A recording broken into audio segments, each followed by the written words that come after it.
কবিগুরু রবীন্দ্রনাথ ঠাকুরের লিপিকা গ্রন্থের অন্তর্গত পরীর পরিচয়। রাজপুত্রের বয়স 20 পার হয়ে যায়। দেশ বিদেশ থেকে বিবাহের সম্বন্ধ আসে। ঘটক বললে বালিক রাজার মেয়ে রূপসী বটে, যেন সাদা গোলাপের পুষ্প বৃষ্টি। রাজপুত্র মুখ ফিরিয়ে থাকে, জবাব করে না। দূত এসে বললে গান্ধার রাজের মেয়ের অঙ্গে অঙ্গে লাবণ্য ফেটে পড়ছে, যেন দ্রাক্ষালতায় আঙুরের গুচ্ছ। রাজপুত্র শিকারের ছলে বনে চলে যায়। দিন যায়, সপ্তাহ যায়, ফিরে আসে না। দূত এসে বললে কাম্বোজের রাজকন্যাকে দেখে এলেম। ভোরবেলাকার দিগন্ত রেখাটির মতো বাঁকা চোখের পল্লব, শিশিরে স্নিগ্ধ, আলোতে উজ্জ্বল। রাজপুত্র ভর্তৃহরির কাব্য পড়তে লাগল। পুঁথি থেকে চোখ তুলল না। রাজা বললে এর কারণ ডাকো দেখি মন্ত্রীর পুত্রকে। মন্ত্রীর পুত্র এলো। রাজা বললে তুমি তো আমার ছেলের মিতা, সত্য করে বলো, বিবাহে তার মন নেই কেন? মন্ত্রীর পুত্র বললে মহারাজ, যখন থেকে তোমার ছেলে পরিস্থানের কাহিনী শুনেছে, সেই অবধি তার কামনা সে পরী বিয়ে করবে। রাজার হুকুম হলো পরিস্থান কোথায় খবর চাই। বড় বড় পণ্ডিত ডাকা হলো। যেখানে যত পুঁথি আছে তারা সব খুলে দেখলে। মাথা নেড়ে বললে পুঁথির কোনো পাতায় পরিস্থানের কোনো ইশারা মেলে না। তখন রাজসভায় সওদাগরদের ডাক পড়ল। তারা বললে সমুদ্র পার হয়ে কত দ্বীপেই ঘুরলেম, এলা দ্বীপে, মরিচ দ্বীপে, লবঙ্গলতার দেশে। আমরা গিয়েছি মলয় দ্বীপে চন্দন আনতে, মৃগনাভির সন্ধানে গিয়েছি কৈলাসে দেবদারু বনে। কোথাও পরিস্থানের কোনো ঠিকানা পাইনি। রাজা বললে ডাকো মন্ত্রীর পুত্রকে। মন্ত্রীর পুত্র এলো। রাজা তাকে জিজ্ঞাসা করলে পরিস্থানের কাহিনী রাজপুত্র কার কাছে শুনেছে? মন্ত্রীর পুত্র বললে সেই যে আছে নবীন পাগলা, বাঁশি হাতে বনে বনে ঘুরে বেড়ায়। শিকার করতে গিয়ে রাজপুত্র তারই কাছে পরিস্থানের গল্প শোনে। রাজা বললে আচ্ছা, ডাকো তাকে। নবীন পাগলা এক মুঠো বনের ফুল ভেট দিয়ে রাজার সামনে দাঁড়ালো। রাজা তাকে জিজ্ঞাসা করলে পরিস্থানের খবর তুমি কোথায় পেলে?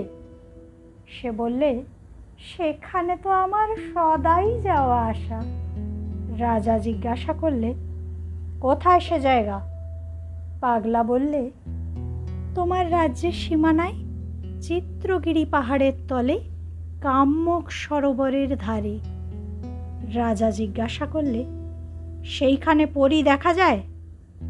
পাগলা বললে দেখা যায়, কিন্তু চেনা যায় না। তারা ছদ্মবেশে থাকে। কখনো কখনো যখন চলে যায় পরিচয় দিয়ে যায়, আর ধরবার পথ থাকে না। রাজা জিজ্ঞাসা করলে তুমি তাদের চেনো কি উপায়? পাগলা বললে কখনো বা একটা সুর শুনে, কখনো বা একটা আলো দেখে। রাজা বিরক্ত হয়ে বললে এর আগা গোড়া সমস্তই পাগলামি, একে তাড়িয়ে দাও।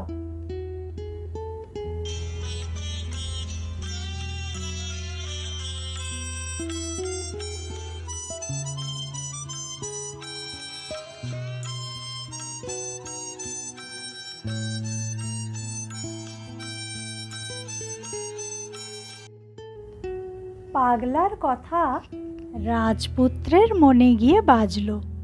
ফাল্গুন মাসে তখন ডালে ডালে শাল ফুলে ঠেলাঠেলি, আর শিরীষ ফুলে বনের প্রান্ত শিউরে উঠেছে। রাজপুত্র চিত্রগিরিতে একা চলে গেল। সবাই জিজ্ঞাসা করলে, কোথায় যাচ্ছ? সে কোনো জবাব করলে না। গুহার ভিতর দিয়ে একটি ঝর্ণা ঝরে আসে, সেটি গিয়ে মিলেছে কাম্যক সরোবরে।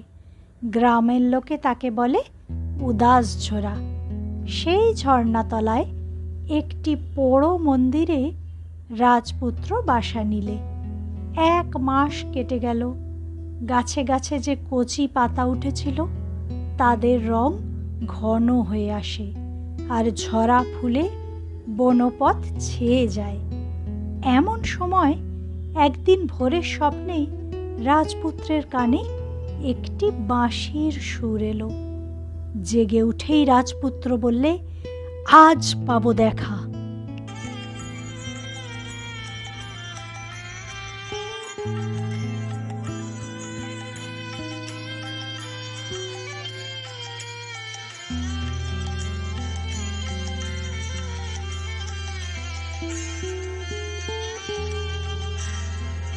তখনই ঘোড়ায় চড়ে ঝর্ণাধারা তীর বেয়ে চলল।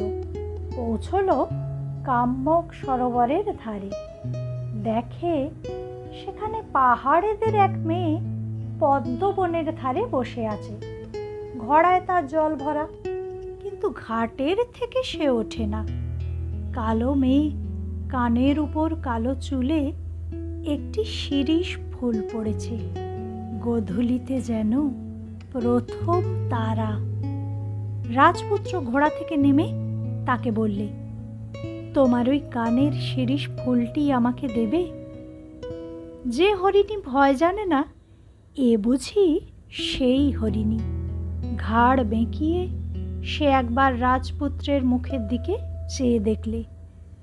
তখন তার কালো চোখের উপর একটা কিসের ছায়া যেন ঘন কালো হয়ে নেমে এলো। ঘুমের ওপর যেন স্বপ্ন, দিগন্তে যেন প্রথম শ্রাবণের সঞ্চার। মেয়েটি কান থেকে ফুল খসিয়ে রাজপুত্রের হাতে দিয়ে বললে, এই নাও। রাজপুত্র তাকে জিজ্ঞাসা করলে, তুমি কোন পরী? আমাকে সত্য করে বলো। শুনে একবার মুখে দেখা দিল বিস্ময়। তারপরেই আশ্বিনের মেঘের আচমকা বৃষ্টির মতো তার হাসির উপর হাসি, সে আর থামতেই চায় না। রাজপুত্র মনে ভাবল, স্বপ্ন বুঝি ফলল। এই হাসির সুর যেন সেই বাঁশির সুরের সঙ্গে মেলে। রাজপুত্র ঘোড়ায় চড়ে 2 হাত বাড়িয়ে দিয়ে বললে, এসো। সে তার হাত ধরে ঘোড়ায় উঠে পড়ল। একটুও ভাবল না। তার জল ভরা ঘোড়া খাটে পড়ে রইল। শিশিরের ডাল থেকে কোকিল ডেকে উঠল, কুহু কুহু কুহু কুহু। রাজপুত্র মেয়েটির কানে কানে জিজ্ঞাসা করলে, তোমার নাম কি? সে বললে, আমার নাম কাজরি। উদাস ঝরার ধারে দুজনে গেল সেই পোড়ো মন্দিরে। রাজপুত্র বললে, এবার তোমার ছদ্মবেশ ফেলে দাও।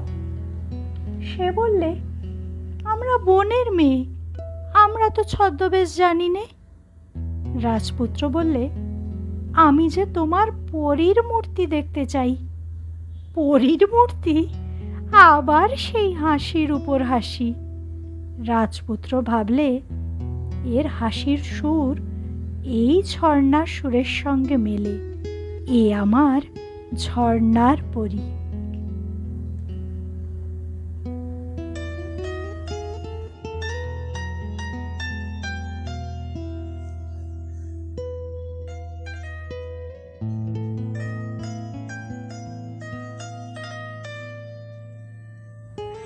রাজার কানে খবর গেল, রাজপুত্রের সঙ্গে পরীর বিয়ে হয়েছে। রাজবাড়ি থেকে ঘোড়া এলো, হাতি এলো, চতুর্দোলা এলো। কাজরি জিজ্ঞাসা করলে, এসব কেন? রাজপুত্র বললে, তোমাকে রাজবাড়িতে যেতে হবে। তখন তার চোখ ছলছলিয়ে এলো। মনে পড়ে গেল তার ঘোড়া পড়ে আছে সেই জলের ধারে। মনে পড়ে গেল তার ঘরের আঙিনায় শুকোবার জন্য ঘাসের বীজ মেলে দিয়ে এসেছে। মনে পড়ল তার বাপ আর ভাই শিকারে চলে গিয়েছিল, তাদের ফেরবার সময় হয়েছে। আর মনে পড়ল বিয়েতে একদিন যৌতুক দেবে বলে তার মা গাছতলায় তাঁত পেড়ে কাপড় বুনছে আর গুনগুন করে গান গাইছে। সে বললে, না, আমি যাব না।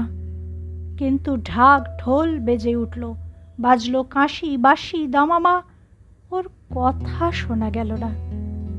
চতুর্দলা থেকে কাজরি যখন রাজবাড়িতে নামলো, রাজমহিষী কপাল চাপড়ে বললে, একে এমন তরপরি? রাজার মেয়ে বললে, ছি ছি, কি লজ্জা। মহিষীর দাসী বললে, পরীর বেশটাই বা কি রকম?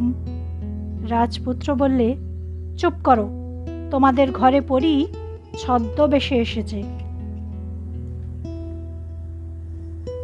দিনের পর দিন যায়, রাজপুত্র জ্যোৎস্না রাতে বিছানায় জেগে উঠে দেখে কাজরির ছদ্মবেশ একটুও কোথাও খসে পড়েছে কিনা।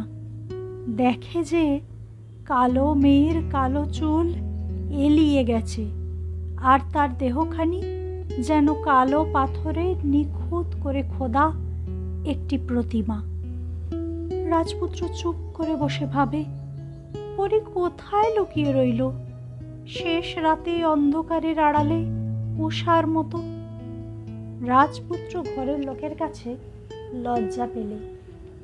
একদিন মনে মনে একটু রাগও হলো। কাজরি সকালবেলায় বিছানা ছেড়ে যখন উঠতে যায়, রাজপুত্র শক্ত করে তার হাত চেপে ধরে বললে, আজ তোমাকে ছাড়ব না, নিজ রূপ প্রকাশ করো, আমি দেখি। এমনি কথা শুনে বনে যে হাসি হেসেছিল সে হাসি আর বেরোলো না। দেখতে দেখতে দুই চোখ জলে ভরে এলো। রাজপুত্র বললে, তুমি কি আমায় চিরদিন ফাঁকি দেবে? সে বললে, না, আর নয়। রাজপুত্র বললে, তবে এইবার কার্তিকী পূর্ণিমায় পরীকে যেন সবাই দেখে। পূর্ণিমার চাঁদ এখন মাঝ গগনে, রাজবাড়ির নহবতে মাঝরাতে সুরে ঝিমি ঝিমি তান লাগে। রাজপুত্র বড় শয্যা পরে বরণমালা হাতে নিয়ে মহলে ঢুকল। পরী বউয়ের সঙ্গে আজ হবে তার শুভ দৃষ্টি। শয়ন ঘরে বিছানায় সাদা আস্তরণ, তার উপর সাদা কুন্দ ফুল রাশ করা, আর উপরে জানলা বেয়ে জ্যোৎস্না পড়েছে। আর কাজরি, সে কোথাও নেই। 3 প্রহরের বাঁশি বাজল, পশ্চিমে চাঁদ হেলেছে, একে একে কুটুম্বে ঘর ভরে গেল। পরী কই? পরী, পরী কই? রাজপুত্র বললে, চলে গিয়ে পরী আপন পরিচয় দিয়ে যায়, তাকে তখন আর পাওয়া যায় না।